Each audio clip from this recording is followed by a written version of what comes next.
A young billionaire walked into a bakery in the morning when a poor little girl approached him and whispered, "Mister, I'll trade my shoes for a piece of cake." He looked at her feet and, upon seeing the same birthmark as his missing daughter, he broke down in tears, unable to speak. Jack Cooper woke up to the sound of his alarm.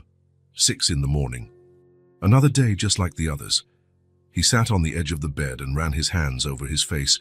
3 years since Callie had disappeared, and still, each morning brought the same weight. He got up and opened the curtains. The sky was grey, promising a cold morning. Perfect. It matched his mood. The house he lived in had turned into a kind of hideout. After Callie went missing, Jack pulled away from everything and everyone. He quit his job at the architecture firm, cut off contact with friends, and even avoided his neighbors. People didn't understand his pain, and he was tired of hearing cliches about time and healing. 3 years, and the pain was still there, as fresh as it was on the first day. The day Callie disappeared. On the coffee table, the picture frame with Callie's photo was turned face down. Jack always put it that way before going to sleep. In the morning, he would set it upright again, like a ritual. He picked up the frame and looked at the image of his daughter. Bright blue eyes, brown hair, a smile showing her tiny teeth. 3 years old. That was her age when she vanished. Jack placed the picture frame back where it belonged and headed to the kitchen. Coffee. He needed coffee. The coffee grounds were already in the filter from the night before. He pressed the button on the coffee maker and waited, leaning against the counter. "Enough," he said aloud to the empty room. "I'm not staying home today." The decision was sudden. In recent months, he rarely left the house except for essential errands. But today, the air felt too heavy, the walls too close. He dressed quickly, grabbed his keys, and left. The cold hit him like a slap. Jack pulled his coat tighter and walked toward the car. He had no destination in mind. He just needed to move. He drove a few blocks, the city around him slowly waking up. He realized he was hungry. For days, he'd been eating poorly.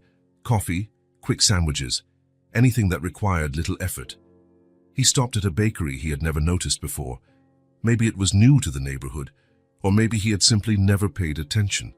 "Bread and Company," said the sign above the bakery. Jack parked and went inside. A small bell rang to announce his arrival. The place was small, cozy, smelling of fresh bread, a few wooden tables, a long counter with glass displays full of pastries and bread. "Good morning, what can I get for you?" asked the clerk, a gray-haired woman with her hair in a bun. "Black coffee, large, and a cheese bread." Jack sat near the window. The coffee arrived steaming hot. He took a sip, feeling the warmth slide down his throat. Outside, the city was beginning its daily rhythm. People in a hurry, cars in motion, normal life. A life that seemed to run parallel to his own. The bakery door opened. Jack wouldn't have looked if not for the sound of a child's voice, high-pitched and excited. He turned automatically. It was a reflex he'd developed over the past 3 years. Every time he heard a child's voice, he had to look, always with that flicker of hope, quickly followed by disappointment. A little girl walked in alone. Jack watched, surprised. She couldn't have been more than 6 or 7. Far too small to be roaming around without an adult. She was visibly dirty, brown hair tangled, smudges of dirt on her face, clothes too big for her small frame. Her shoes, old and worn, looked like they were about to fall apart. The child entered timidly, looking around with a mix of curiosity and caution.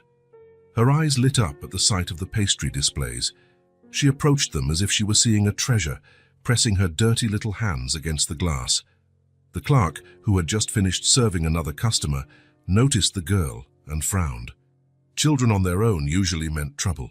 She approached, maintaining a professional smile. "Can I help you, sweetie?" she asked, leaning forward slightly. Jack observed the scene while pretending to be focused on his coffee. The girl bit her lip, as if weighing her options. "I'm just looking," she said, backing away from the display a little, as though afraid of being kicked out. "Where's your mother?" the clerk insisted.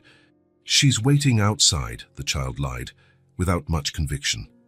The clerk looked toward the door, then back at the girl. It was obvious she was lying.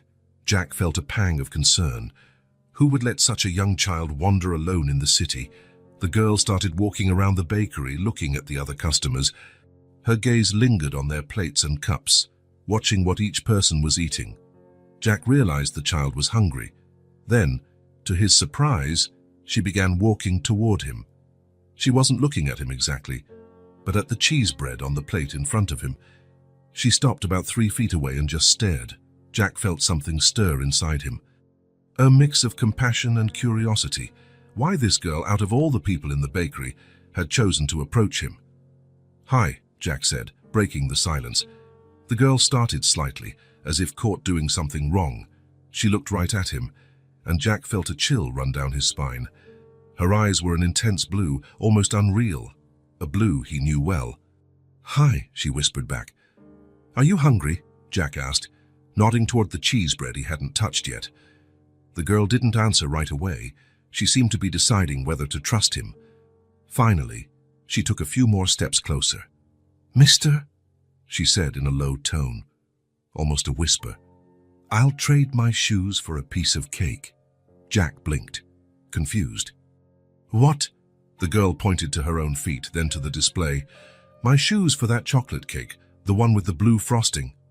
There was something so serious in the way she spoke, as if she were proposing a perfectly normal trade. Jack felt a pang in his chest. It was such a desperate and yet innocent proposition. "You don't have to give up your shoes," Jack said, feeling a lump in his throat. "I can buy a cake for you." The girl's face lit up instantly. For a moment, Jack saw what must have been her natural expression, free of suspicion or worry. It was a radiant smile, full of small teeth. "Really?" she asked, as if she couldn't believe it. Jack signaled to the clerk, who was watching the interaction with a mix of curiosity and suspicion. "Please, bring that chocolate cake with the blue frosting for the girl." The clerk hesitated for a moment, but finally nodded and went to get the order. The girl remained standing, swaying on her worn-out shoes, as if she didn't quite know what to do. "Would you like to sit?" Jack offered, indicating the chair across from him. She nodded quickly and climbed onto the chair, sitting on the edge as if ready to run at any moment. "What's your name?" he asked, trying to sound casual. "Lena," she answered, eyes still fixed on the display, waiting for her cake. "And yours?" "Jack." "Jack," she repeated, as if testing out the sound. "Thanks for the cake, Jack." The clerk brought the slice. It was a generous piece of chocolate cake with a bright blue frosting. Lena's eyes grew wide, as though she'd never seen anything so wonderful in her life. "Go ahead," Jack said, nudging the plate toward her. Lena needed no further encouragement. She picked up the fork and sliced off a piece, bringing it to her mouth reverently. She closed her eyes as she tasted it, savoring every particle of sweetness. "Is it good?" Jack asked, smiling at the expression of pure delight on the girl's face. She only nodded, already cutting another piece. She ate slowly, relishing each bite as if it might be her last. Jack watched her, feeling a strange familiarity in the scene. The way she slightly tilted her head as she chewed, the movement of her tiny hands holding the fork. Something about it stirred his memories. That was when he noticed. As she ate, Lena swung her legs. The motion caused her oversized dress to ride up a bit. On her left ankle, there was a mark, a crescent-shaped birthmark. The air caught in Jack's lungs. His heart seemed to stop for a second. The mark was identical, exactly identical to Callie's. Same shape, same size, same place. Jack felt his eyes burn. A tear slipped out, then another. He couldn't hold back the silent sob that shook his shoulders. It was Callie's birthmark. It had to be. "Are you crying?" asked Lena, leaning over to see his face better. Jack tried to hide it, but it was too late. The tears were now flowing freely. "I'm sorry," he said, grabbing a napkin. "Ooh. It's just, that mark reminded me of something." Lena glanced at her own ankle curiously. It's my birthmark. Mommy says it's special, that it looks like a crescent moon in the sky." She smiled proudly. "Only I have a mark like this." Jack swallowed hard, trying to control the emotions threatening to overwhelm him. Callie's voice echoed in his memory. "Daddy, look at my moon mark, it's special." It was exactly what he used to tell her when she was little. "What is that on your ankle?" Jack asked, his voice trembling despite his effort to stay calm. Lena looked down at her ankle again. It's my birthmark. Mommy says it looks like a moon." Jack swallowed. His hand shook as he lifted the cup to his lips. The coffee was cold now, but he barely noticed. "Do you live near here?" he asked, trying to regain his composure. "Sort of," Lena answered, focused on her cake, apparently unaware of the impact her words and presence were having on Jack. Jack studied the child more carefully. The shape of her face, the tilt of her head when she spoke, the gesture of tucking her hair behind her ear. Everything seemed so familiar, and those blue eyes. Nobody else had eyes exactly that shade, except he needed to keep it together. He'd been through this before. For 3 years, he'd seen his daughter in every child he came across. The pain of disappointment when he realized his mistake always made things worse. "Is the cake tasty?" he asked, trying to sound normal, though his voice still shook slightly. "It's the best cake in the world," Lena replied, licking the blue frosting from her fingers. There was a blue smudge at the corner of her mouth, and she didn't seem to care. Jack wanted to ask more. Who was this mommy she mentioned? Where did she live? Why was she alone? But he was afraid of scaring her off, afraid she would run away and he'd never see her again. Lena finished eating with obvious pleasure, wiped her mouth with a napkin, and smiled at Jack. A smile that seemed to light up the entire bakery. "I have to go now. Mommy's waiting. Your mother is here." Jack looked around, his heart pounding. Maybe he could meet this woman, talk to her, find out. "No, she's at home," Lena said, hopping down from the chair. "Thanks for the cake, Jack." "Wait," Jack nearly stood up.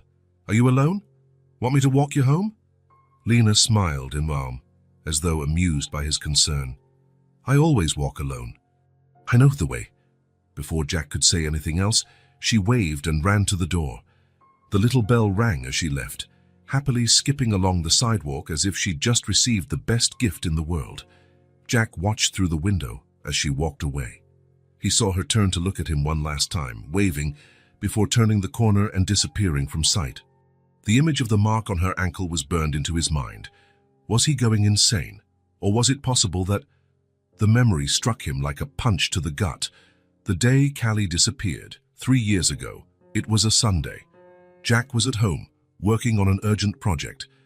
Diane, the babysitter, had taken Callie to play at Riverside Park, just 2 blocks away. It was a safe, familiar place they went almost every weekend. Callie loved that park. "I'll be back in an hour," Diane had said before leaving with the little girl, who was carrying Rosie, her inseparable rag doll, and wearing a new denim overall. Jack barely noticed the time passing, immersed in his work. It was only when the phone rang that he realized more than 2 hours had gone by. "Jack?" Diane's voice trembled. I can't find Callie." The world seemed to slow down. "What do you mean? You can't find her?" "She was in the sandbox, playing with other kids. I was sitting on a nearby bench. I swear it was only a minute. When I looked again, she was gone." Panic was immediate. Searches, shouts, the police. Then came days of investigation, weeks of anguish, months of fruitless searching. All they found was Rosie, the doll, lying on a path leading out of the park. Jack kept Rosie in a box in his room. Sometimes, when the pain became unbearable, he'd open the box just to feel the lingering scent still clinging to the fabric. The noise of the bakery brought him back to the present. The coffee in his cup was cold. Jack stared at it for a moment, realizing something had changed inside him. The birthmark, those blue eyes, the way she tilted her head when she spoke. And now walking alone on the street. A little girl alone in the city. Where was she going? Who was she living with? Jack left money on the table and headed out to the street. He looked in both directions, but Lena was already gone. The cold didn't feel so harsh anymore. He needed to find her again. He had to find out more. Above all, he had to control the dangerous hope that began to grow in his chest. For the first time in 3 years, Jack felt something other than emptiness. It was a strange sensation, almost forgotten, a mix of restlessness and purpose. Jack looked up at the grey sky. The clouds seemed a little less heavy now, and a ray of sunshine tried to break through. A new day was just beginning. Since meeting Lena in the bakery, Jack's life had changed. It wasn't a change that could be seen from the outside. His house was the same. His face still bore the signs of 3 years of exhaustion and pain. The change was within him, like a small ember refusing to go out. The morning after their encounter, Jack woke up early. He'd slept poorly, tormented by dreams in which he saw Callie running through a maze of streets, always one step ahead of him. He drank his coffee, got dressed, and headed to the bakery. He didn't know if Lena would come back, but he had to try. He arrived at 7:30 in the morning and sat at the same table as the day before.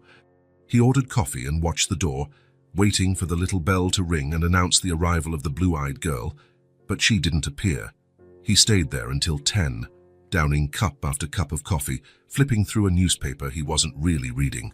No sign of Lena. He decided to try again the next day. The next morning, he repeated the routine. And the day after that. And the next. After 5 days, the clerk already looked at him with familiarity and a touch of pity. On the 6th day, she approached his table. "Are you waiting for someone, sir?" Jack hesitated. "A little girl. She was here almost a week ago. Brown hair, blue eyes." The clerk frowned. "Oh, that dirty child you bought a cake for. I haven't seen her since then." Jack nodded, disappointed. "If she shows up again, could you let me know? My name is Jack Cooper." He wrote his phone number on a napkin. "It's important." The woman took the napkin with a wary expression. "She's my niece," Jack lied, feeling guilty. "We're worried. She ran away from home." The lie seemed to work. The clerk's expression softened. "Of course, Mr. Cooper. If she shows up, I'll call." Jack thanked her and left. He sat in his car for a long time, staring at nothing. Perhaps he was going crazy. Maybe he'd imagined the resemblance, the birthmark. Maybe it was just his desperation creating connections where none existed, but he couldn't get Lena out of his mind. The way she spoke, how she tilted her head slightly when she smiled, and that mark identical to Callie's. The following day, instead of just waiting at the bakery, he decided to walk around the neighborhood. Maybe the girl lived nearby. He roamed the nearby streets, watching every child who passed by. He entered markets, swagged stores, asked at local schools if they knew a girl named Lena. Nothing. After a week of fruitless searching, Jack decided he needed professional help. He phoned Leonard Walters, a private investigator who had helped him in the search for Callie years before. They met at Walters' office, a small disorganized space that exuded competence. The investigator, a man in his 50s with graying hair and piercing eyes, listened attentively as Jack described his encounter with Lena. "Jack," he said when the other man finished, "I understand how you feel, but I have to be honest. You're grabbing onto any hope. I saw the birthmark, Leo, identical to Callie's." Walters sighed. "Birthmarks aren't that rare. And after 3 years, and you know how hard it is. If she was taken by someone, if she's now with another family." "I'm not asking for your opinion," Jack interrupted, harsher than he intended. "I want you to find her. That's all." The investigator nodded, unoffended. He knew the pain this man carried. "I'll need a detailed description. Approximate age, physical features, clothes she wore, anything you remember." Jack provided every detail he could recall. Lena seemed 6 or 7 years old, which matched the age Callie would be now. Brown hair, intensely blue eyes. She was wearing an oversized dress, probably second-hand. Her shoes were old and worn out. She was dirty, like she'd been playing in the dirt. And the birthmark. On her left ankle, shaped like a crescent moon, about half an inch long. Walters wrote everything down, promising to start the investigation immediately. He asked for an advance payment, which Jack handed over without hesitation. Money wasn't a problem, it never had been. "I'll check the local schools, shelters, social services. If she's registered anywhere, I'll find her." Jack thanked him and left the office with a mixture of hope and apprehension. Part of him wanted to believe he would finally find Callie. Another part feared discovering he was just chasing ghosts. The next few days were torture.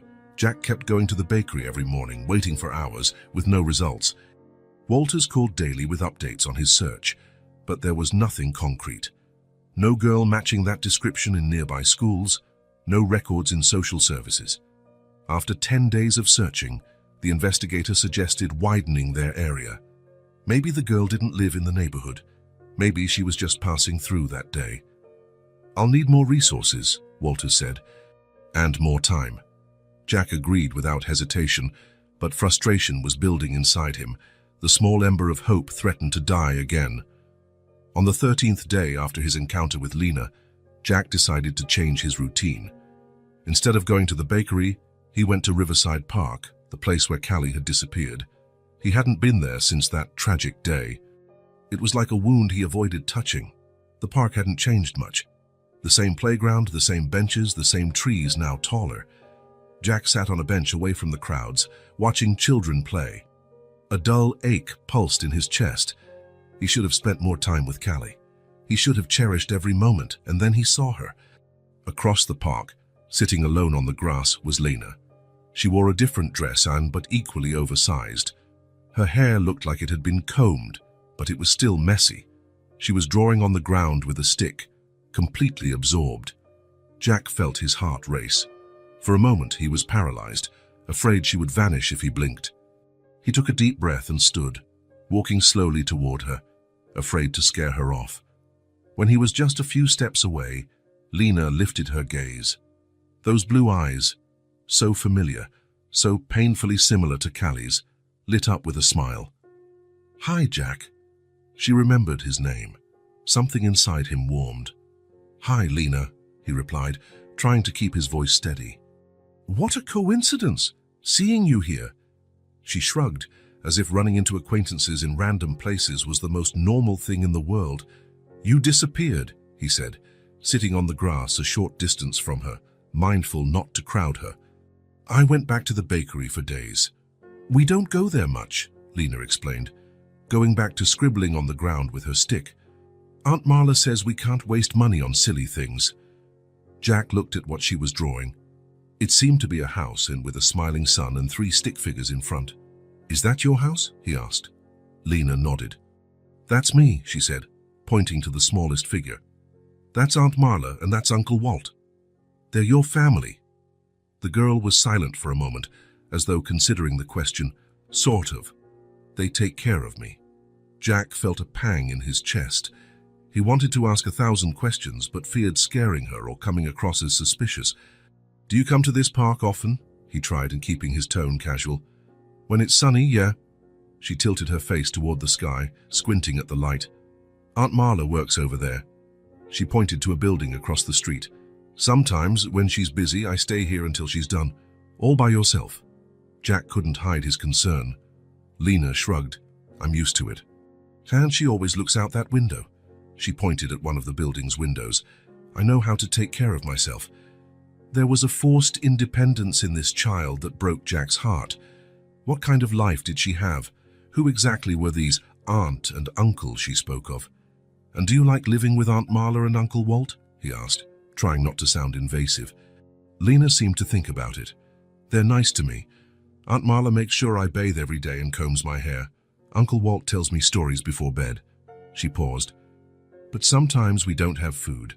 Daddy, Uncle Walt, is unemployed." Jack's heart skipped a beat. "Daddy?" "That's what Uncle Walt asked me to call him," Lena explained, not lifting her eyes from her drawing. "He said every kid needs a dad and a mom." A knot formed in Jack's throat. The idea of someone else being called Dad by his daughter, if she really was his daughter, stabbed him with pain. "Do you remember anything before living with them?" The question slipped out before he could stop himself. Lena stopped drawing and looked at him with a confused expression. "What do you mean?" Jack swallowed. "Have you always lived with them since you were a baby?" Lena frowned, as though trying to recall. "I don't know," she finally replied. "But Aunt Marla says she found me when I was really little." Jack's heart hammered. "She found you where?" The girl shrugged again. "I don't know." "I never asked." Jack took a deep breath, trying to stay calm. He couldn't overwhelm Lena with too many questions at once. "You like to draw," he commented, changing the subject. Her face lit up. I do. My teacher says I'm good at it. Look. She proudly showed him the drawing of the house and the family. Jack smiled, genuinely touched. It's very good. They fell silent for a moment, Lena absorbed in her drawing, Jack watching her with a mixture of hope and fear. Do you have any toys? He asked, remembering Rosie, the rag doll he had kept all those years. Her smile faded slightly. Not many. Uncle Walt made me a hobby horse, and we have an old ball. And dolls. She shook her head. No. Aunt Marla said she'll buy me one for my birthday if we have money. Her eyes sparkled hopefully. I want a rag doll, one with a little dress and yarn hair. Jack's heart nearly stopped. That was exactly how Rosie looked. Have you ever had a doll like that before? He asked, voice trembling. Lena paused her drawing and gazed off into the distance, as though trying to pull a memory from a foggy place. I think I did, she said at last. Sometimes I dream about a doll with a red dress. Rosie wore a red dress. Jack closed his eyes for a moment, trying to control the surge of emotion. When he opened them, he saw Lena watching him curiously. Are you sad again? He tried to smile. No, I'm okay. I just remembered something. Lena nodded, as though she perfectly understood, and went back to her drawing. Jack watched her in silence, noting every tiny gesture, every expression. He was more convinced than ever that this was Callie, his daughter. But how to approach her? How to tell her the truth without scaring her or causing problems with the people who had cared for her these last 3 years? And what if he was wrong? What if it was just a cruel coincidence, a girl who looked like his lost daughter? Lena, he said finally, carefully, do you think you could take me to meet Aunt Marla and Uncle Walt? I'd like to talk to them. The girl looked surprised. Why? Jack thought quickly. Well, you said your dad's unemployed. I know people who might help him find a job. It wasn't exactly a lie. If Walt really needed work, Jack could help. But his main purpose was to meet the people who had been raising, possibly even kidnapped his daughter.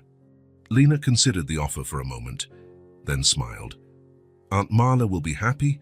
She always says we need a miracle. Do you know where she works? Jack asked, looking at the building Lena had pointed to before. Yeah, she cleans offices.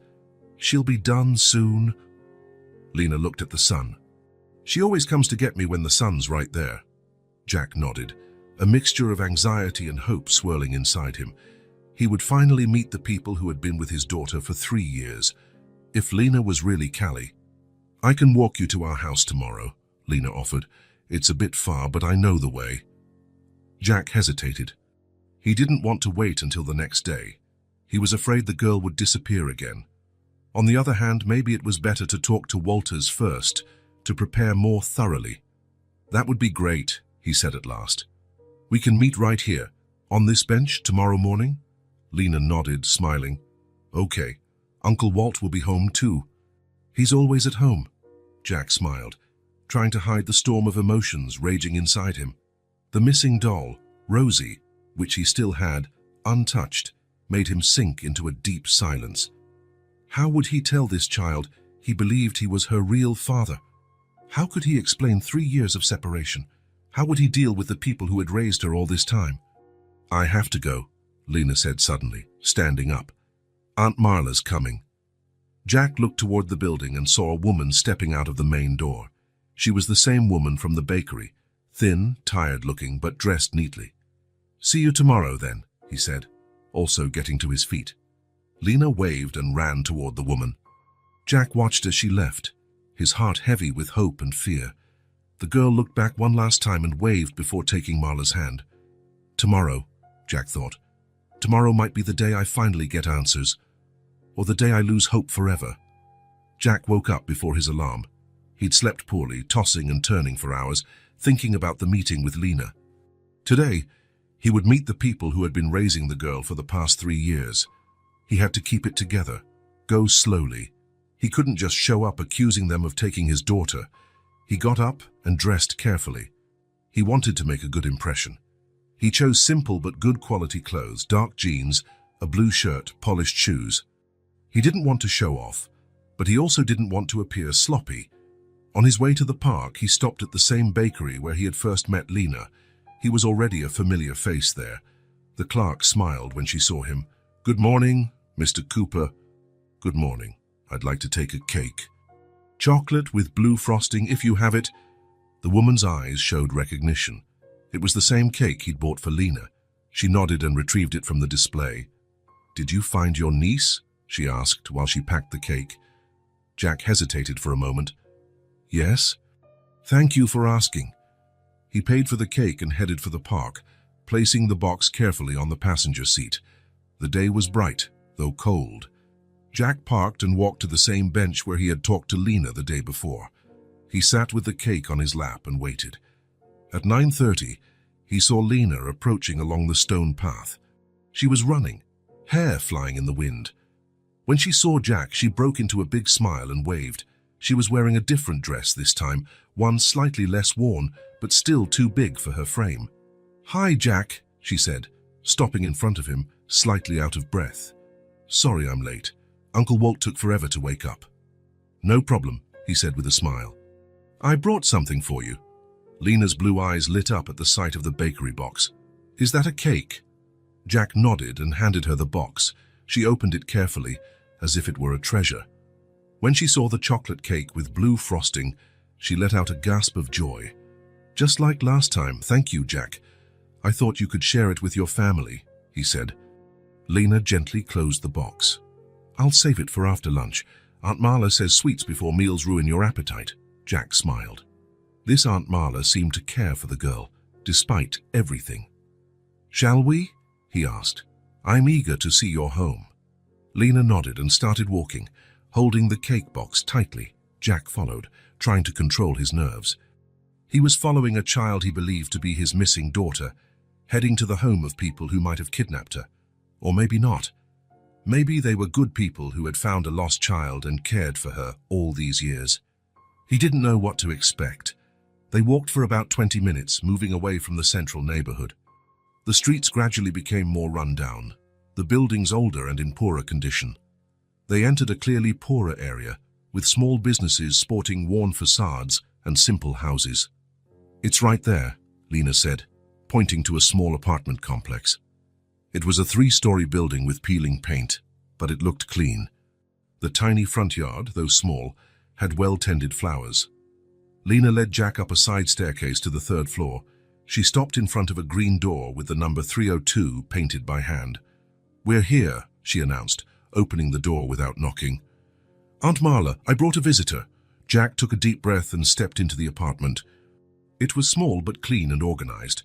The living room and kitchen shared the same space. Simple furniture, some clearly second-hand, but everything in order. On the walls, a few children's drawings taped up, probably Lena's work. A woman emerged from another room. It was the same woman Jack had seen at the bakery and the park. Thin, tired, her brown hair pulled back in a messy bun. She wore an apron stained from cleaning supplies and appeared surprised to see a stranger in her home. "Hello," she said, wiping her hands on the apron, visibly nervous. "Lena, who is this man?" "It's Jack," the girl answered cheerfully, placing the cake on the table. "He bought me cake at the bakery, remember? And he found me in the park yesterday. He said he can help Uncle Walt get a job."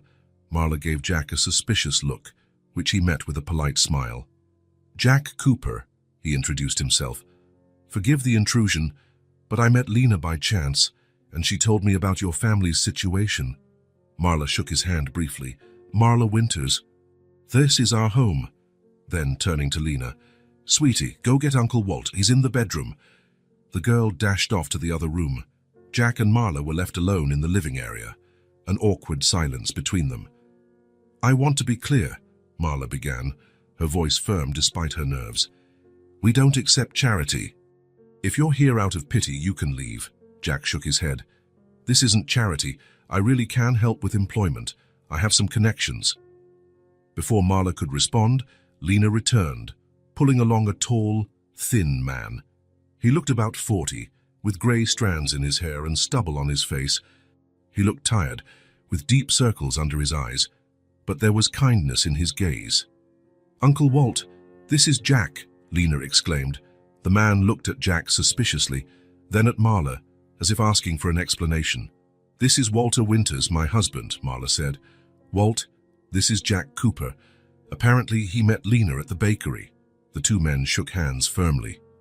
Jack felt Walter's calloused palms, hands that had clearly known hard work. "Lena said you're looking for a job," Jack commented. Walter grimaced. "I've been looking for months. I worked in construction, but the last site shut down. We're getting by on Marla's salary from cleaning." Marla seemed uneasy about the conversation. "Why don't we sit down?"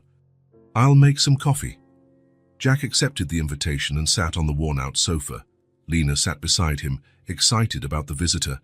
Walter leaned against the wall, observing the stranger warily. While Marla prepared coffee, Jack glanced around, taking in details of the home and the family. There were photos on the wall, few but carefully placed.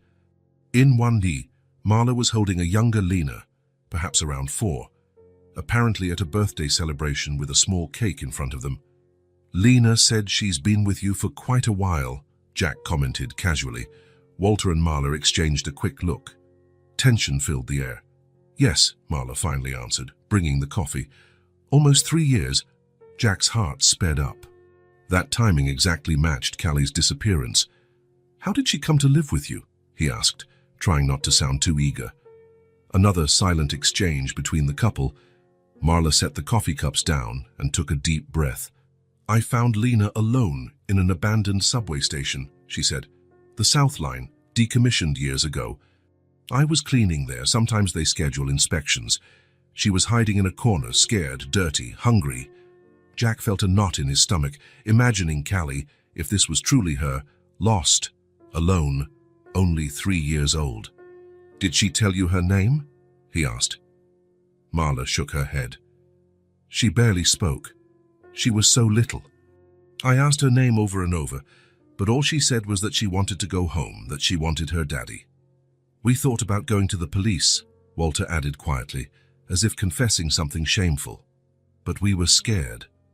We were poor, didn't have all our papers in order. We were afraid they'd think we had kidnapped her. Or worse, they'd take her to a shelter," Marla said. "You have no idea what those places can be like, Mr. Cooper." "So you decided to raise her," Jack concluded, trying to keep his voice neutral. "We gave her a name," Marla said. "Lena." It was Walter's mother's name. Jack felt as if he'd been punched. They never contacted any official help. While he'd been turning the city upside down looking for Callie, appearing on TV, handing out flyers, offering rewards, his daughter had been just miles away, with a new name and a new family. "You never saw any missing child ads?" he asked, fighting to keep his tone calm. Marla looked away. "At first, we checked the newspapers, but the missing kids shown never looked exactly like her, and after a while, she was already our daughter," Walter finished. "I know it wasn't right, Mr. Cooper, but we're simple people. We always wanted a child. When Lena came into our lives, it felt like a gift from fate." Lena, who was playing with a small cloth ball on the floor, seemed oblivious to the tension in the room. Jack watched her, noting how at ease she appeared, at home. These people had cared for her lovingly for 3 years. They had given her a home, a name, a family. "I understand," Jack said, trying to process everything. "And you never saw any ad about a missing girl?" Marla frowned, clearly uncomfortable with the question. "We saw some, yes, but none that looked exactly like her. And, to be honest, after a while we stopped looking. She was our daughter now." "I know it wasn't right," Walter admitted. "We could have searched more, but we're simple folk, Mr. Cooper. We always wanted a daughter. When Lena showed up, it felt like a miracle." Jack nodded, understanding more than they realized.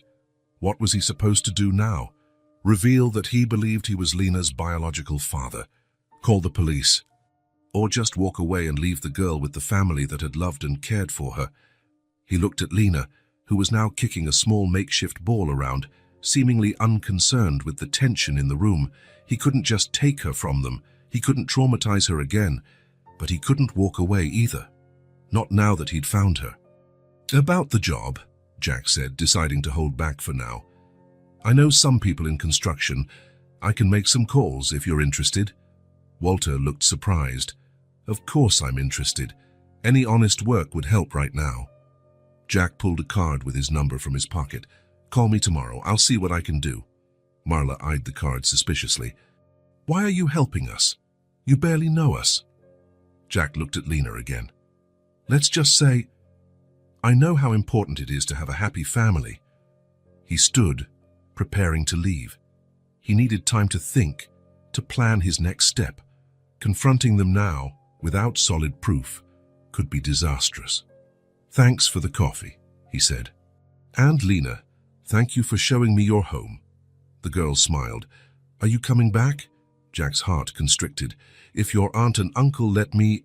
Yes. Walter and Marla exchanged glances. After a moment, Walter extended his hand. You'll be welcome, especially if you have news about a job. Jack said goodbye and left the apartment with his mind spinning. As he descended the stairs, he tried to organize his thoughts. These people had taken good care of Lena. They didn't seem like kidnappers or criminals, just a simple couple who found an abandoned child and decided to raise her as their own.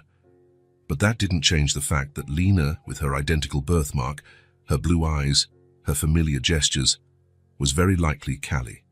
His daughter. Getting into his car, Jack made a decision. He would find concrete evidence. A DNA test would confirm everything, and then, gently, he would find a way to reveal the truth to Lena and to the couple who had raised her, without destroying what they'd built together over the past 3 years. Because, above all, Jack wanted his daughter's happiness. Even if that meant sharing her with Walter and Marla Winters, Jack drove slowly through the city. Meeting Marla and Walter had shaken him to the core. If they were telling the truth, and his instincts said they weren't kidnappers or criminals. Just simple people who found a lost little girl and, out of fear or opportunity, chose to raise her as their own. The sun was setting by the time he got home. He went in and tossed his keys onto the table. The house felt different now, less empty, somehow, as if hope had taken shape and filled the vacant spaces. He headed straight for the bedroom. He opened the closet and pushed some clothes aside. In the back, there was a dark wooden box with hand-carved details. Jack had bought it shortly after Callie disappeared, specifically to store her memories. He carefully took out the box and placed it on the bed. He sat there for a few moments, just looking at the closed lid.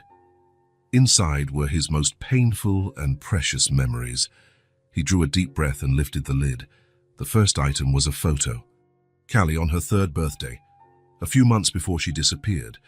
She wore a yellow dress and was blowing out the candles on a small cake. Her blue eyes sparkled with excitement. Jack traced the outline of her face with his finger, the same shape as Lena's eyes, the same smile. He pulled out more pictures. Callie as a newborn, in her mother's arms at the hospital. Callie at 1-year-old, taking her first steps. Callie at the beach, building a sandcastle. In each image, he searched for resemblances to Lena, her facial features, her expressions, her smile. Next, he took out her birth certificate. Callie Ann Cooper, born May 12th. He did a quick calculation. If Lena was Callie, she'd now be 6 years old, going on 7. That matched the girl's apparent age. Then he pulled out a small envelope. Inside was a lock of hair, Callie's first haircut when she turned 1. Light brown, almost blonde. Lena's hair was darker now, but it was common for kids' hair to darken over time. Finally, at the bottom of the box, wrapped in a cotton cloth, was Rosie, the rag doll Callie had carried everywhere. The only thing found on the day of her disappearance. Jack held it carefully, as if it were fragile and precious. It was a simple doll, handmade. Yarn hair dyed red, a red dress with white polka dots, button eyes. Years earlier, Helen, Callie's mother, had sewn it for her daughter during pregnancy. After Helen died in childbirth, the doll became a special bond between mother and daughter. Rosie had been discovered on a side path in the park, away from the playground, as if dropped during a struggle or while running. It was the first clue that Callie hadn't just wandered off. Someone had taken her. Jack ran his fingers over the doll's worn fabric. After 3 years, Callie's scent was gone, but the memories remained. He recalled how she hugged Rosie at bedtime, how she whispered secrets to the doll that even he couldn't hear. Lena had mentioned dreaming about a doll in a red dress. Could it be that, even after all this time, the memory of Rosie lingered somewhere in her mind? He placed the doll next to the most recent photo of Callie and compared the details. Callie's eyes had the same intense blue as Lena's, the shape of her face, the high cheekbones, the small turned-up nose, everything matched. And, of course, the crescent birthmark on her left ankle. But was that enough to be absolutely sure? Could he be seeing only what he wanted to see, creating connections that didn't really exist? Jack grabbed his phone and opened the folder of photos. He had secretly taken a few pictures of Lena at the park while she was drawing on the ground. It hadn't been easy. He didn't want to scare her or look suspicious. He zoomed in on one of the images where her face was most visible and compared it to Callie's photo. The resemblance was undeniable. He stood and went to his office. Inside a file drawer were all the notes and documents related to Callie's disappearance, folder upon folder stuffed with police reports, transcripts of interviews, theories, and investigations that led nowhere. He opened the main folder and began reviewing his notes. Callie had disappeared on a Sunday in October, around 4 in the afternoon. She'd been at Riverside Park with Diane, the babysitter. Diane left her playing in the sandbox while talking to another babysitter. When she looked back, Callie was gone. The initial search turned up nothing but Rosie, found on a side path. No witnesses had seen anyone taking a child. No security cameras in the area had recorded anything useful. The abandoned subway line Marla mentioned was less than a mile from the park. Was it possible someone had led Callie there, then abandoned her, or that she had wandered there on her own, lost and scared? Jack checked the dates on the reports. Marla had said she found Lena nearly 3 years ago, which aligned with the time of Callie's disappearance. She also said Lena was very young, which fit Callie's age at the time, just 3 years old. He went back to the bedroom and picked up Rosie again. The doll was now more than a memory. It was a silent witness, a link between past and present.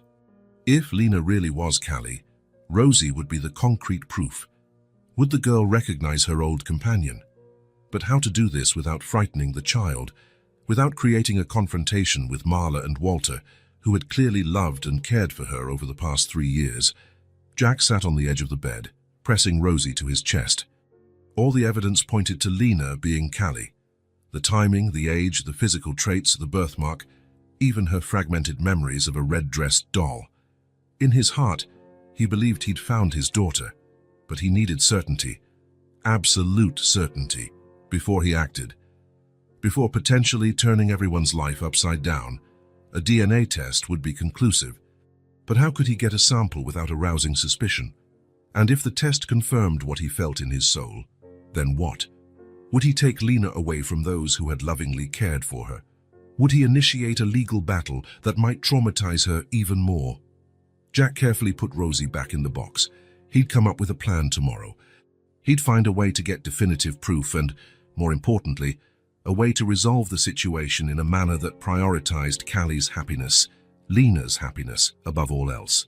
Because, beyond anything else, his daughter deserved peace. She deserved love.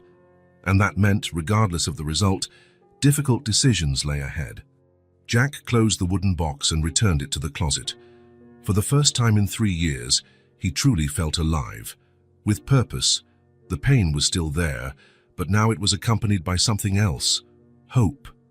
2 days after visiting Marla and Walt's place, Jack parked his car in front of their small apartment building. In the passenger seat and trunk were shopping bags, groceries, cleaning supplies, some clothes for Lena, items he'd carefully chosen, thinking about the family's needs. He was still unsure how to proceed. After a sleepless night reviewing photos and documents, he was more convinced than ever. Lena was Callie, his daughter who vanished 3 years ago, but how to address that? How to reveal the truth without destroying the girl's world? He decided to start with a gesture of goodwill, helping the family who, despite the circumstances, had cared for his daughter with love. He carried the first bags up the stairs and knocked lightly on the green door of apartment 302. He heard hurried footsteps and Lena's excited voice. "It must be Jack!" "Aunt Marla, Jack is here." The door opened and there she was, her bright blue eyes lighting up as she saw him. She wore shorts and a simple shirt, looking neater than before. Her hair was combed, her face clean.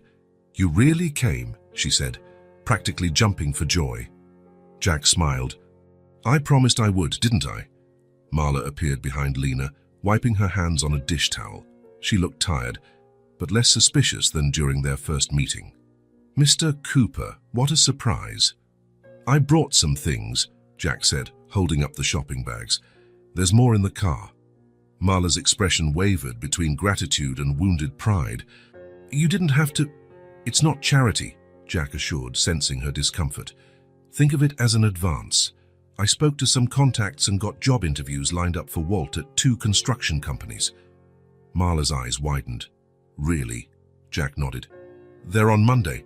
I wrote down the addresses and times." Walter emerged from inside the apartment. "Did I hear something about job interviews?" 2, Jack confirmed. "They're good firms, with proper contracts and benefits. I'm sure you'll get one of them." Walter offered a firm handshake. "I don't know how to thank you." "Help me bring the rest in," Jack suggested, heading back down with Walter. As they descended, Walter seemed to want to say something. Finally, he spoke. "Why are you doing this for us? You hardly know us." Jack opened the trunk, revealing more bags. "Let's just say, I know what it's like to struggle." It wasn't really a lie. After Callie disappeared, Jack fell into a deep depression, lost his job, nearly lost his home. Only friends' support had kept him from hitting rock bottom. They hauled the groceries upstairs. Inside the modest apartment, Lena was already rummaging through the first bags, discovering the clothes Jack had bought for her. "Look, Aunt Marla, a new dress." Marla looked both touched and embarrassed. Jack noticed her unease and intervened. "I heard your birthday is coming up, Lena. Consider it an early present." He had no idea when her birthday was, of course, but the excuse seemed to work. Marla relaxed a bit. "I'm going to try it on," Lena exclaimed, running to another room with the yellow dress in hand. Marla started unpacking the groceries, arranging them in the nearly empty cupboards. Jack and Walter helped quietly, a joint effort creating an unusual sense of closeness. "This will make a huge difference for us," Marla finally said, placing a bag of rice on the shelf. "Thank you." Jack nodded. "You seem like good people. And it's obvious you love Lena." The couple exchanged a loaded look. Jack sensed there was still much they hadn't shared about how the little girl had come into their lives. But that was a conversation for another time. Lena returned, wearing the yellow dress Jack had bought. She twirled around the living room, showing off. "How do I look?" "Beautiful," Jack replied, a lump in his throat. Yellow was Callie's favorite color. He'd chosen the dress with that in mind. "You really are," Marla agreed, adjusting the collar. "But we need to save it for special occasions." "But today is special," Lena protested. "Jack came to visit." Jack laughed. "You know what would make it even more special? If you came with me for a walk, it's a nice day out." The girl's eyes shone with excitement. "Can I, Aunt Marla, please?" Marla hesitated, glancing at Walt. It was clear she was reluctant to let Lena go off with a stranger, even one who'd been so generous. "We'll stay in the neighborhood," Jack promised. "Maybe grab some ice cream at that corner shop. You can come along too if you want." Walter placed a hand on his wife's shoulder. "I think it's fine. We'll finish unpacking the groceries." Jack understood the subtext. They wanted to talk alone, without Lena present. "We'll be back in an hour, tops," he promised. Lena grabbed his hand, pulling him toward the door, eager to leave. The feel of her small hand in his brought back memories that nearly made him cry. How many times had Callie held his hand like that, trusting and excited? They went down the stairs and walked along the sidewalk. The neighborhood wasn't the best, but it seemed calm at that time of day. Some people chatted on their doorsteps. Children played in a small makeshift playground. "Where are we going?" Lena asked, hopping beside him. "How about ice cream first, and then we can check out that park?" Jack pointed to a small green area about a block away. Lena agreed enthusiastically. At the ice cream shop, she chose strawberry, while Jack got chocolate. They sat on a bench to enjoy their treat. "Are you rich?" she asked suddenly, with the frankness only a child can have. Jack smiled. "Not exactly. I have enough money to live comfortably. Uncle Walt says one day we'll be rich too, when he finds a good job." "I'm sure he will," Jack replied. "Your uncle seems like a hard-working man." Lena licked her ice cream thoughtfully. Do you have a family, Jack? The question caught him by surprise. Jack hesitated, looking into the distance. I had a daughter, he said finally, his voice low. She disappeared, and after that, everything lost its color. It was the first time he'd spoken of it so simply, without the weight of details, circumstances, or blame. Just the raw truth.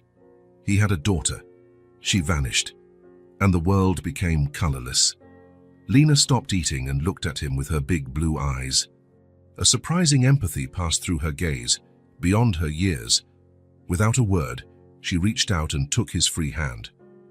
Maybe she's closer than you think, she said, with a wisdom that seemed far too deep for a 6-year-old. Jack felt his heart skip a beat. Could it be, on some level, she knew that she had memories, intuitions? He smiled, fighting back tears that threatened to surface. The love was there, the same love he'd felt the moment he held Callie in his arms for the first time in the hospital, the same love that had kept him going through 3 years of searching. But it still wasn't time to reveal everything. Who knows, he replied, gently squeezing the child's hand. They finished their ice cream and walked over to the small park. Lena showed him her favorite spots, the tree where she liked to hide, the bench where she sat to draw, the stepping stones she pretended were a river. Jack watched her, memorizing every movement, every expression. It was like rediscovering his daughter, getting to know her again after 3 years. It was both painful and wonderful. When they returned to the apartment, Marla and Walt seemed to have made some sort of decision. A new calmness surrounded them, a quiet determination. Lena, sweetheart, Marla said, why don't you go play in your room for a bit? The grown-ups need to talk. The girl made a face but obeyed. When the bedroom door closed, a heavy silence fell over the room. Thank you for everything you've done for us, Walter began. Groceries, clothes, job interviews. It means a lot. Jack nodded. It was nothing. But, Marla continued, hesitant, we need to know why. Why are you so interested in our family? In Lena? This was the moment Jack had both dreaded and expected. He took a deep breath, preparing himself. 3 years ago, he began, my daughter Callie disappeared. She was at Riverside Park with her babysitter. 1 minute she was there, the next she was gone. Marla and Walter tensed, their faces growing guarded. I looked everywhere. I offered rewards, went on TV, handed out flyers. Not a day went by that I didn't search for her. Jack took a photo of Callie from his pocket and placed it on the table. A little girl of 3, shining blue eyes, brown hair, a dazzling smile. The resemblance to Lena was unmistakable. When I met Lena at the bakery, I noticed the birthmark on her ankle, identical to Callie's. Same shape, same place. Then I saw her eyes, her smile, the way she tilts her head when she talks. Everything matched. The couple stared at the photo in silence. Marla's face had turned pale. Walter's fists clenched, as if bracing for a fight. I believe Lena is my daughter, Callie, Jack finally said. All the evidence points to that. The age, the timeline, her physical appearance and the birthmark. A thick silence ensued. Marla was the first to speak, her voice trembling. You came to take her away. The question was loaded with fear and pain. Jack shook his head. I didn't come to take her away from you. I came to find the truth. So Lena knows who she really is. And then, Walter asked, his voice tight. Then, Jack said, we'll figure out what's best for her alone, not for me, not for you, for Lena. Marla began to cry softly, tears streaming down her tired face. Walter wrapped an arm around her shoulders. She's everything we have, Marla murmured. I know, Jack replied, and I can see you love her, that you cared for her when I couldn't. We found her, Walter said finally, echoing Marla's earlier words about the station. Like Marla told you, in that abandoned station, she was alone, scared. We couldn't just leave her. I understand and I thank you for caring for her, but she has the right to know the truth, to know her real story. Marla wiped her tears and, surprisingly, nodded. I always knew this day might come, she said softly. I always knew she was too special to be just ours. Jack felt a lump in his throat at the dignity and acceptance of this woman. "I don't want to take her from you," he assured. "I just want to be part of her life. I want her to know she was never abandoned, that she was always loved, always looked for." Marla looked at him, her eyes still full of tears but calm. "She's always been love," she said, voice breaking. "From the first moment, and now love is coming back to her." Jack reached out and placed his fingers lightly over Marla's on the table. A simple gesture, loaded with meaning. A truce, a shared understanding that Lena's well-being came first. "How do we do this?" Walter asked. "How do we tell her?" "Gently," Jack replied, "one step at a time. First, we need to be absolutely sure. A DNA test." "It's not necessary," Marla interrupted. "Looking at this photo, at you, there's no doubt. She's your daughter." Jack felt tears he could no longer contain slipping freely down his cheeks. "Thank you," he whispered, "for taking care of her, for keeping her safe." Marla squeezed his hand. "And now," she said, "let's find a way to make this work. For her, just for her." Jack nodded, speechless. In the other room, they could hear Lena's voice singing a little song. It was the most precious sound in the world, a sound he'd thought never to hear again, the sound of hope reborn. 3 days had passed since Jack's talk with Marla and Walt. 3 days of careful planning, hushed conversations while Lena played in the other room, and difficult decisions made amid tears and tentative smiles. It was time to tell the girl the truth. Jack awoke early that morning, filled with a nervousness he hadn't felt since the day Callie was born. He took a long shower, dressed carefully, and placed in his pocket a small object he'd prepared for this day. A silver locket containing photos of himself and Callie, taken on her 3rd birthday. It would be a gift to mark the beginning of their new life together. Everything had been arranged with Marla and Walt. They would tell Lena the truth together, as a united family trying to do the best for the child they all loved. Afterward, Jack would take her to see his house, the place where she had lived the first 3 years of her life, now lost from her memory. The plan was simple. Jack would pick up Lena at 2 in the afternoon. They'd go back to Marla and Walt's apartment, and all of them would sit down with the girl. They'd explain in terms a 6-year-old could grasp. They'd reassure her that her routine wouldn't change, that she'd only be gaining another home, another parent, more love in her life. As he drove to Marla and Walt's neighborhood, Jack rehearsed mentally what he'd say. How do you explain to a 6-year-old that the aunt and uncle she knew weren't actually related to her? How do you make her understand that he, nearly a stranger, was her real father, that her name wasn't Lena, but Callie? It was a heavy truth for a small child, but it had to be done. They all agreed on that. Jack parked in front of the building at exactly 2 o'clock. Before he could get out of the car, he saw Marla running toward him, her face twisted with worry. "We can't find her," she said breathlessly. "Lena went out to play an hour ago and hasn't come back." Jack's blood ran cold. "What do you mean, she hasn't come back? Where did she go to play?" "The little park, like always. Walt already checked there. She wasn't there. We're searching everywhere." Jack tried to stay calm, though panic was flooding him like a tidal wave. "Let's split up," he said, taking charge. "I'll drive around the area. Walt can check other places she might go. You stay here in case she comes back. Let's exchange phone numbers."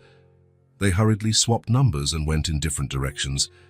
Jack got back in the car and drove through the neighborhood, slowing down at every corner, scanning each group of children, every nook where a small girl might be. After 20 minutes with no sign of her, panic gave way to despair. The sky, once clear, darkened rapidly. Heavy grey clouds gathered, threatening a storm. "Not again," he muttered, a lump in his throat. "Please, not again." Memories came rushing back in painful flashes. The park 3 years ago, the babysitter's phone call, the frantic search, the emptiness that followed. It was like reliving the worst day of his life, as if he were being wrenched from his own story again. His chance for happiness ripped away once more. He stopped the car and called Marla. "Any news?" he asked, unable to hide the distress in his voice. "Nothing. Walt's checked the whole neighborhood. I'm calling our neighbors. I'm going to head to the bakery where I first met her. Maybe she went there. He hung up and drove toward the bakery a few miles away. The sky kept darkening, and the first raindrops began to hit the windshield. At the bakery, the clerk who knew him said she hadn't seen Lena that day. Jack left his number again, asking her to call immediately if the girl showed up. Back in the car, he phoned Marla again. "I'm heading back to your apartment. We need to call the police." "Walt doesn't want to involve the police," Marla replied, voice trembling. "He's afraid they'll take Lena away from us." Jack closed his eyes, understanding their predicament. The couple had no legal custody of the girl. If the truth came out, "Let's keep looking for one more hour," he decided. "If we don't find her, we'll have to call the police, no matter the consequences." The rain intensified, quickly turning into a storm. The wind whipped through the trees, and the pounding rain on the car roof was deafening. Jack struggled to see through the windshield, scanning the near-deserted streets for any sign of a small figure. That was when his phone rang. It was Walt. "I found someone who saw her," he said, his voice barely audible over the downpour. "A lady near the convenience store. She said she saw Lena walking alone about an hour ago, heading toward the municipal park."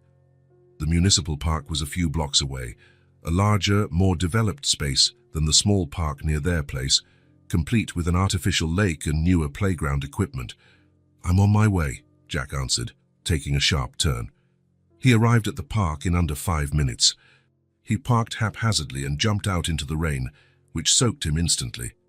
The park was empty, the playground equipment abandoned and swaying in the wind. "Lena!" he shouted, running through the soggy pathways. "Lena, where are you?" Only the storm responded. Jack kept searching, despair growing each second. He ran around the lake, checked every slide, every swing, every corner where a child might hide. Nothing. Heart pounding with terror, Jack stopped in the middle of the park, rain streaming down his face, blending with tears he couldn't hold back. "Please," he pleaded to the stormy sky, "don't take her from me again." "Not now." Then he noticed, across the street bordering the park, a row of small shops. Most were closed due to the storm, but their facades offered a little shelter under the eaves. Something pushed him that way. He dashed out of the park, crossing the street in the pouring rain, ignoring the cars honking at him. He began checking each storefront, each covered doorway. At the third shop, a small bookstore that was closed, he saw a tiny figure huddled against the glass door.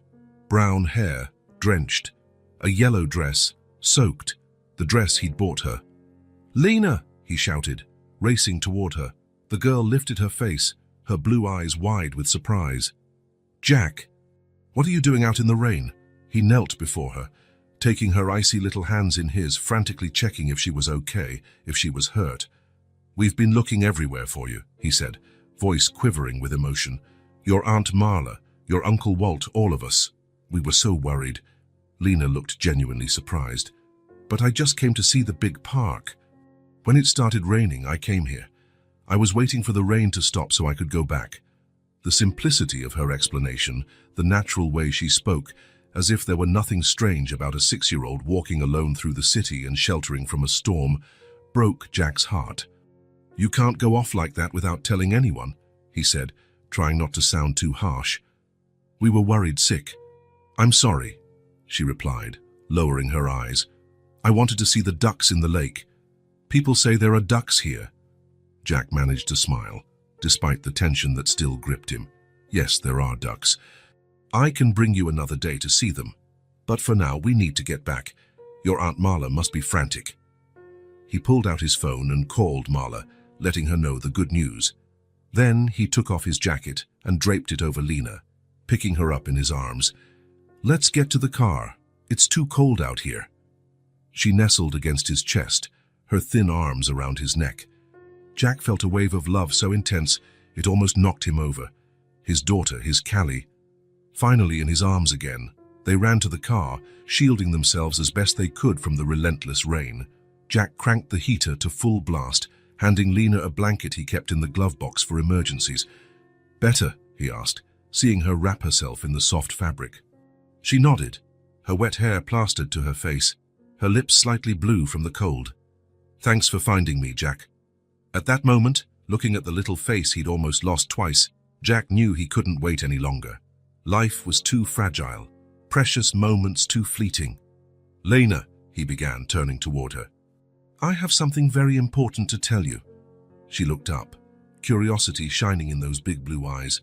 "Do you remember when I told you I had a daughter who disappeared?" Lena nodded. "You looked sad when you talked about her." "Yes, I was sad, because I missed her so much. I searched everywhere for her for a very long time." Jack took her tiny hands in his, aware that what he was about to say would change her life forever. "Lena, I believe, no, I'm certain, you are my daughter. Your real name is Callie, and I'm your father." The girl froze, eyes wide as she tried to process those massive words. "But the Uncle Walt is my dad," she said finally, confused. "Uncle Walt and Aunt Marla took very good care of you these past 3 years," Jack explained gently. "They love you very much. But before that, you lived with me. Your name was Callie, Callie Ann Cooper." "Callie," she repeated softly, as though testing the sound of the name. "Yes. You were only 3 when we got separated. It's normal that you don't remember." Lena, Callie, looked out the window at the rain. Jack waited, giving her time to take it all in. "How do you know it's me?" she finally asked, with a surprising maturity. Jack smiled. "Lots of things. Your blue eyes, just like mine, your smile, and especially the birthmark on your ankle. The crescent moon.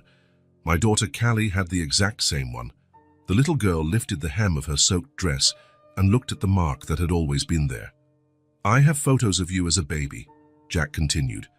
"I have your birth certificate. And I have your doll Rosie, the one you dropped the day we lost each other." "A doll with a red dress?" she asked, suddenly looking at him. Jack's heart pounded. "Yes, how do you know?" "I sometimes dream about her," she said simply, "but I thought it was just a dream." The tears Jack had been holding back finally spilled over. He pulled the child into a tight hug, feeling her small, fragile body against him. "You have 2 families now," he whispered into her wet hair. "Uncle Walt and Aunt Marla, who love you so much, and me, your dad, who never stopped looking for you. You'll never be alone again." When they finally parted, Jack saw that her eyes were brimming too, though no tears fell. She studied him intently, as if searching his face for something familiar, something that would spark an old memory. "Callie," she said again, thinking it through. "Callie Cooper." A small smile crept onto her lips. "I like it," she said finally. "It sounds like me." Jack smiled through his own tears. This was the beginning of something new. The start of a long journey of rediscovery and reconnection. It wouldn't be easy. There would be confusion, questions, maybe even anger or sadness. But they were together now, and that was all that mattered. "Let's go home," Jack said, starting the car. "I have so many things to show you." "Which home?" she asked, genuinely puzzled. "Aunt Marla's or yours?" "First we'll stop at Aunt Marla's so she and Uncle Walt know you're safe. Then you can see our home. The home where you were born." She nodded, satisfied with that answer. As the car made its way through the rain-soaked streets, the storm began to let up. The last rays of the afternoon sun broke through the dispersing clouds. Jack glanced at the little girl in the passenger seat, his daughter, Callie. After 3 years of darkness, light was finally returning to his life. The night was long. After finding Lena, now Callie, under the bookstore awning, Jack had taken her back to Marla and Walt's apartment. Between tight hugs, tears, and explanations, the 3 adults finally told the girl the whole truth. It was a hard conversation, with simple questions that required complex answers. "So you're not really my aunt and uncle?" she asked Marla and Walt, confused. "Not by blood, sweetheart," Marla replied, holding her little hands. "But we're your aunt and uncle at heart. We always will be. And he's my real dad." She pointed at Jack. "Yes," Walt confirmed, his voice breaking. "Your real father."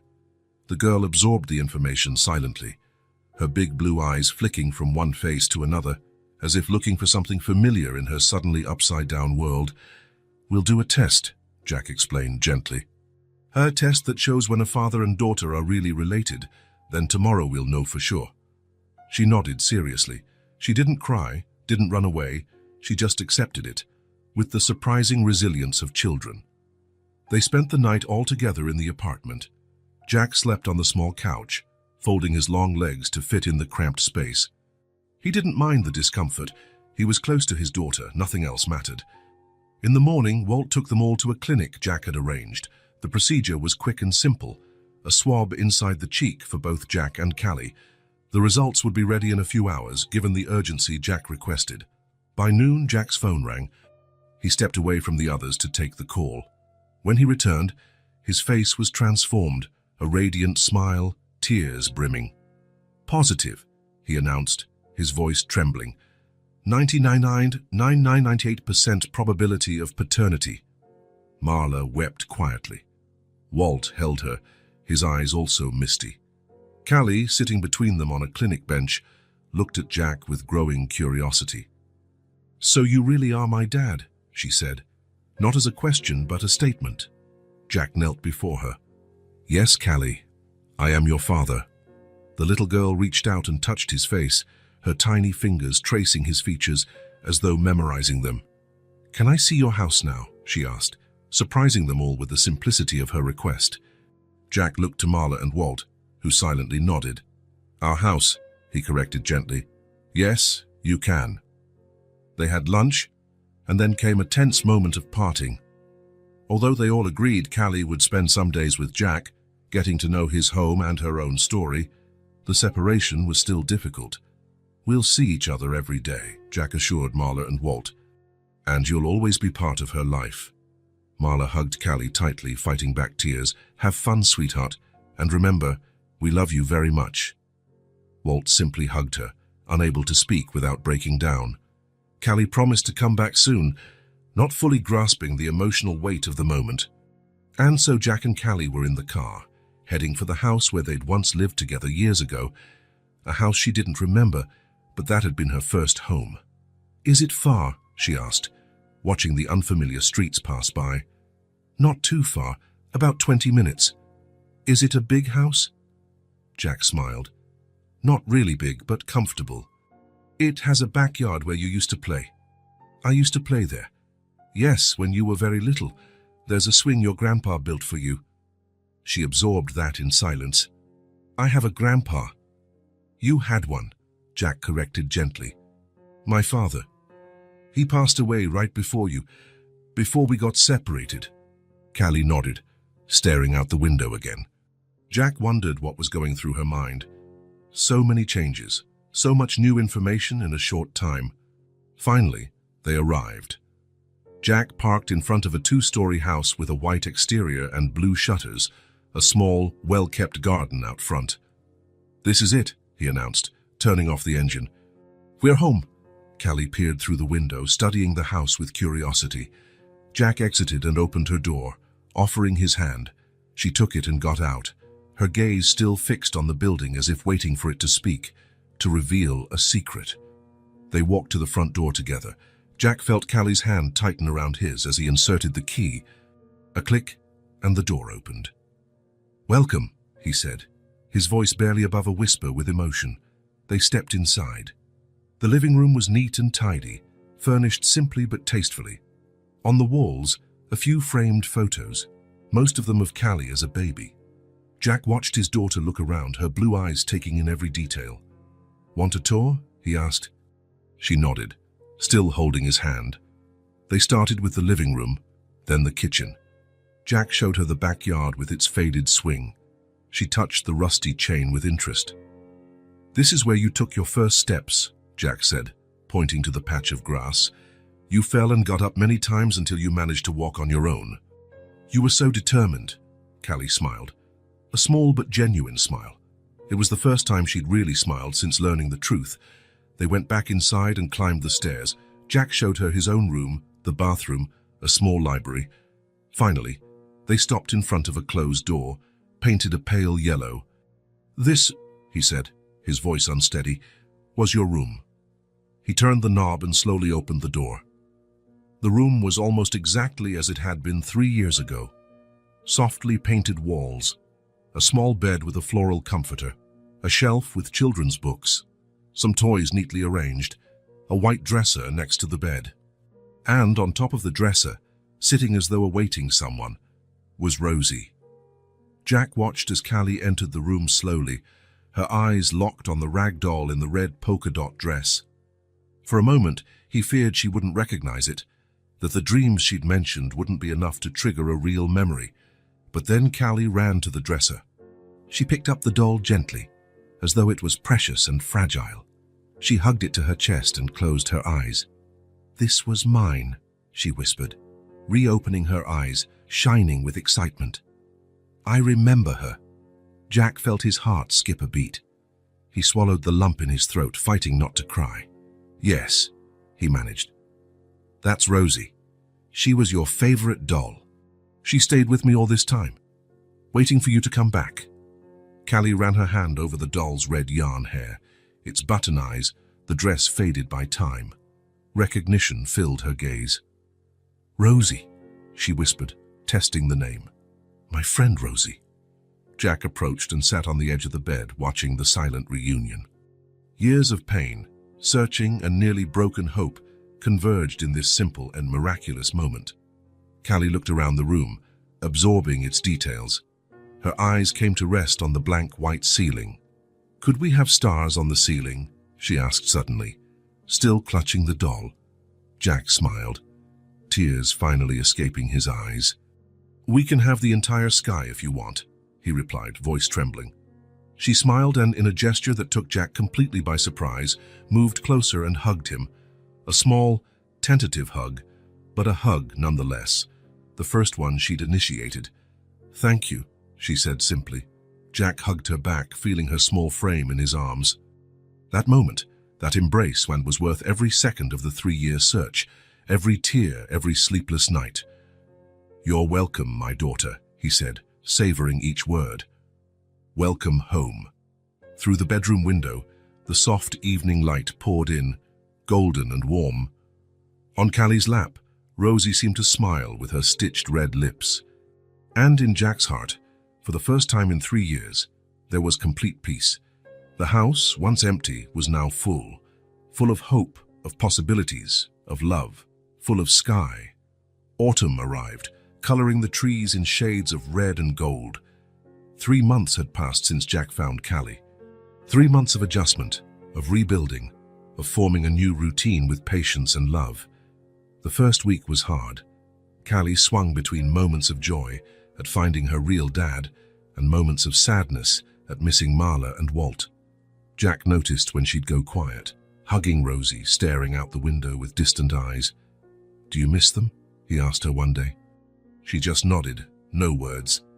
"We can visit them today if you want." Her face lit up. "Really?" "Of course. I promised they'd always be part of your life, remember?" Jack kept that promise. Not only did he allow frequent visits, but he encouraged them, preserving Callie's bond with the couple who had raised her for 3 years. Surprisingly, to many, including the judge who finalized Callie's return to her biological father, Jack never pressed criminal charges against Marla or Walt. "They found her lost and loved her," he told his lawyer, who insisted on prosecuting for harboring a minor. "I'm not going to ruin the lives of people who saved my daughter." Instead, Jack did something unexpected. He helped them financially. Walt got a job at one of the construction companies Jack recommended, but the starting pay was modest. Jack offered assistance so they could move to a better apartment closer to his own house, making Callie's visits easier. "We can't accept," Walt refused at first, pride wounded. "We already took your daughter for 3 years." "You didn't take anything," Jack countered. "I'm offering this, for Callie, so she can have everyone she loves close by." Jack's gentle persistence finally wore down the couple's resistance. They found a modest 2-bedroom apartment just 10 minutes from Jack's home, enough space for Callie to feel at home during visits. "The second bedroom is for you," Marla told the girl, showing her the new place. "So you have a place whenever you stay with us." It became part of the routine. Callie spent most of her time with Jack, but slept at Marla and Walt's twice a week. She had clothes, toys, and books in both homes.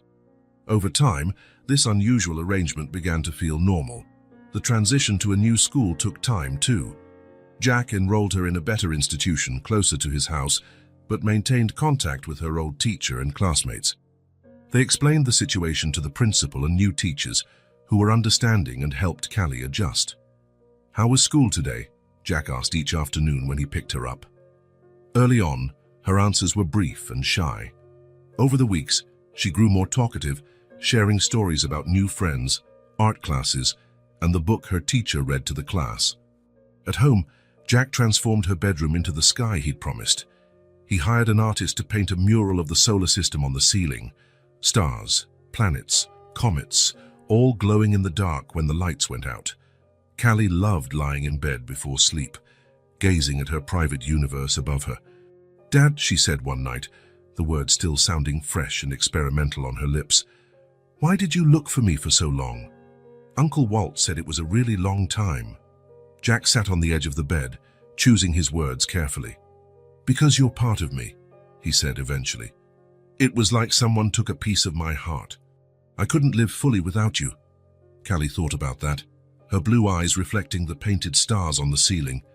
"Aunt Marla said they looked for me too when I got lost, but they never found me." "They found you in a different way," Jack said gently, "and took very good care of you. That's why they'll always be your family too." This acceptance, that mutual respect among the adults, made all the difference. Callie never had to choose between Jack and the couple who raised her. She was never forced to reject one past to embrace another. Instead, she was encouraged to weave all parts of her story into one unique, special narrative. Over the first holidays after being reunited, everyone worked to create new traditions. For Callie's 7th birthday, they had 2 parties, one at Jack's house and one at Marla and Walt's. At Christmas, Callie opened gifts under the tree at her dad's house in the morning and had dinner with her aunt and uncle at night. New Year's Eve, they celebrated together. "I never thought this was possible," Marla said to Jack during one of these gatherings, watching Callie and Walt assemble a puzzle at the dining table. "I thought you'd hate us." "Hate would only bring more pain," Jack replied, "for all of us, especially Callie." The wisdom of that decision manifested each day. Callie thrived, shielded by the love of 3 adults who placed her well-being above everything else. Her grades in school improved. At home, she slept better, free of the nightmares that had plagued her in the first days after the revelation. The professionals Jack consulted, a pediatrician and a child psychologist, were impressed by her progress. "Children are resilient," the psychologist explained, "especially when they feel safe and have consistency." And safety was one thing Callie had in abundance. She knew she was loved, cared for, valued. She knew she had not just one, but 2 homes where she was welcome. 2 families that respected one another. "Have you thought of getting married again?" Walt asked Jack one day, while they watched Callie and Marla plant flowers in the small garden of the couple's new apartment. Jack smiled, surprised by the question. "I haven't, actually. Right now, Callie is my priority." "She needs a mother," Walt commented. "Not that you're not enough, but I know what you mean." "But she has Marla, and for now that seems to be enough." Time rolled on, the seasons changed, and Callie grew. The traumas of the past didn't vanish completely. Sometimes she still woke up confused, calling for Marla in the middle of the night. Other times she panicked if Jack was late picking her up from school, afraid of being abandoned again. But those moments became fewer, overshadowed by happy days, shared triumphs, and new memories formed. One Sunday afternoon, Jack took Callie to a park, not Riverside Park where she'd disappeared, but a new one closer to their home. He sat on a bench while she played on the swing, her laughter echoing in the air. Watching his daughter, Jack felt a peace he never thought possible a few months ago. The emptiness he'd carried for 3 years was now filled, not just by Callie's presence, but by what they'd built. Something rare and precious, an extended family, united not by blood or obligation, but by love and respect. On the swing, Callie rose higher and higher, her brown hair flying in the wind, her face lit with joy. Safe. Loved.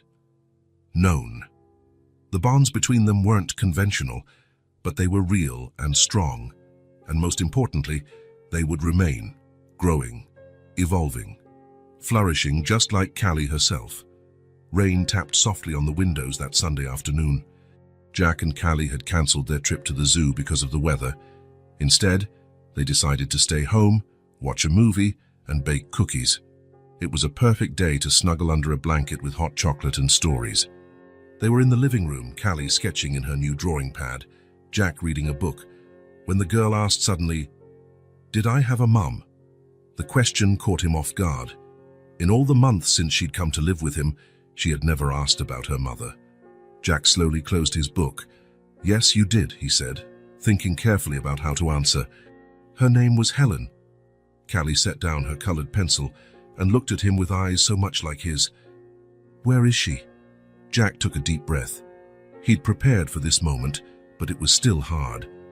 "Your mom passed away when you were born, Callie. There were complications during the delivery." The girl absorbed the information with a seriousness beyond her 7 years. "She died so I could be born." "Not exactly," Jack gently clarified. "She got sick very suddenly, and the doctors tried to save her, but they couldn't. It wasn't anyone's fault, especially not yours." Callie nodded, processing. "Do you have pictures of her?" Jack's heart pounded. It was as though she'd read his mind.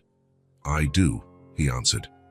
"Actually, I was thinking of showing them to you. I think you're old enough now." He got up and walked to the bookshelf. Behind a few volumes, he pulled out a rectangular wooden box, similar to the one containing Rosie, but larger. He carried it back and sat beside Callie on the couch. "This is a special album," he said, opening the box, "with photos of you when you were a baby, and some of your mum. I've been saving it for when you were older." Inside was a navy blue leather-bound album with the initials C.A.C., Callie Ann Cooper, embossed in gold. Jack opened it carefully. On the first page, a photo of a young, beautiful woman with long brown hair and bright green eyes. "This is Helen." "Your mother," Jack explained. "She was a photographer. She loved taking pictures of landscapes, sunsets, flowers." Callie looked at the photo intently, as if she wanted to memorize every detail. "She was pretty." "Very," Jack agreed, turning to the next page. "This is from our wedding." Helen wore a simple white lace dress, her hair in a loose bun with small flowers. Next to her, Jack looked nervous and incredibly happy. "You loved each other?" Callie asked. "Very much. It was a whirlwind romance, but intense. We met when she was hired to photograph one of my architecture projects. 6 months later, we were married." The following pages showed the couple in various settings at the beach, in a park, cooking together. Helen appeared pregnant in the last photos, her belly growing, her smile more radiant each time. "She was so happy you were on the way," Jack said, his voice cracking a little. "She set up your room, picked your name. She made Rosie by hand, just for you." They reached photos of Callie as a baby, newborn at the hospital, wrapped in a yellow blanket. Her first baths, her first solid foods, her first tooth, her first steps. "That's me," she asked, pointing to a photo where she was about a year old, covered in mashed peas. Jack laughed. "Yes, you hated peas. You still do, as far as I can tell." Callie grinned. "Peas are awful." They kept going. There were many pictures until Callie was 3 years old, and then nothing. The rest of the pages were blank, a void symbolizing the 3 lost years, the time they'd spent apart. Jack watched his daughter run her fingers over the empty pages, her expression thoughtful. "Why are there no more pictures?" she asked. "Because that's when we lost each other," he said gently. "I couldn't photograph your growing up anymore." Callie nodded, understanding. She stayed quiet for a few moments, still looking at the empty pages. "We need to take new pictures," she said decisively, "to fill this album with the new part of our story." Jack felt something warm spread in his chest. "Yes, we do. You're absolutely right." "Can we start today?" she asked, excited. "Even though it's raining, we can do it inside, us baking cookies." "Sure," Jack said, smiling at her enthusiasm. "I'll get the camera." As Jack got up, Callie continued flipping through the album, now smiling. "You know," she said, just as he was leaving the room, "it's kind of strange." "What is, sweetie?" "Before, I only had Aunt Marla and Uncle Walt. Now I have two dads. Jack paused, heart pounding. Two dads? Yeah. Uncle Walt always told me to call him Dad. And now there's you, my real dad. She turned, looking at him with those blue eyes so much like his own. Can I call you Dad, or do you want me to call you Jack? It was as if all the air had left the room. Jack felt tears spring to his eyes. Since their reunion, Callie had still called him by his name. He'd chosen not to pressure her, giving her time to adapt. Now, suddenly, I would love for you to call me Dad, he managed, his voice trembling with emotion. Callie smiled, that radiant smile that always melted his heart. Okay then, Dad. The simple word, just 3 letters, seemed more precious than any jewel. Jack crossed the room in 2 strides, kneeling and pulling his daughter into a gentle yet tight embrace, as if she might vanish. I love you so much, he whispered into her hair. I love you too, Dad, she replied, her thin arms wrapping around his neck. They stayed like that for a long moment, hugging on the sofa with the open album on Callie's lap. The rain kept falling outside, but inside that house, a private sun glowed bright. A sun made of reconciliation, healing and renewed love. When they finally let go, Jack discreetly wiped his eyes. I'll get the camera, then we can make those cookies, okay? With chocolate chips? Lots of chocolate chips, he promised. As Jack left the room, Callie returned to examining the photo album. She touched the picture of Helen, then the blank pages. A small, knowing smile curled her lips, as if she, at 7, understood something profound about life, loss, and new beginnings. The blank album no longer symbolized just the lost years. It had become a promise of the future, a space waiting to be filled with new memories, new joys, the continuation of a story that refused to end. The backyard was in celebration. Roses, daisies, and sunflowers filled the garden beds that Jack and Callie had planted together months ago. Beneath the apple tree, tables with colorful tablecloths, arrangements of wildflowers, and yellow and blue balloons swayed in the warm summer breeze. A handmade banner read, "Happy Reunion Anniversary." A whole year had passed. A year since Jack and Callie became father and daughter again. To commemorate the date, Jack organized a simple but meaningful party. He didn't want anything extravagant, just cherished people, good food, and a chance to give thanks for the miracle that had changed their lives. Marla and Walt were the first to arrive, carrying a large chocolate cake with blue frosting, a reminder of that first meeting in the bakery. Callie's face lit up at the sight of them. Soon, neighbors, classmates, and friends from school arrived, including the teacher who had helped her adjust. Lively conversations and laughter filled the perfumed afternoon air. Kids ran between the flower beds, carefully dodging the blooms. The dessert table overflowed with cupcakes, pies, and cookies, many baked by Callie herself, proud of her new baking skills. Jack watched it all from the porch, a sense of completeness warming his heart. His house, once so empty and quiet, now overflowed with life. He smiled at the sight of Walt manning the grill, Marla arranging desserts. Over the past months, they had formed an unlikely but genuine partnership, united by love for the little girl in the yellow dress. Everything is perfect, Marla said, approaching with 2 cups of lemonade. Wouldn't be possible without you, Jack replied sincerely. Callie ran across the lawn. Rosie clutched to her chest. Her yellow dress fluttered like butterfly wings. She paused here and there, introducing her doll to the guests, proudly explaining that Rosie was special, made by a mother she'd never known. As the sun began to set, everyone gathered to sing Happy Anniversary. Callie's face shone in the glow of the candles, her blue eyes reflecting the golden flame. After they cut the cake, while the guests chatted happily, she tugged on Jack's sleeve, looking at him with that serious expression she sometimes wore. "Dad," she said, the word now flowing naturally, "can I tell you something?" Jack knelt to her eye level. "Sure, Princess." Callie gently cupped his face in her small hands. "I have 2 names, 2 homes." She paused, her blue eyes locked on his. "And all of it is love." Jack smiled through tear-filled eyes. After all these years, he hadn't just found his daughter, he'd found himself again. If this story touched your heart, Subscribe to the channel and turn on notifications so you don't miss the next ones. Leave a like because it helps this story get recommended to more people. See you in the next story.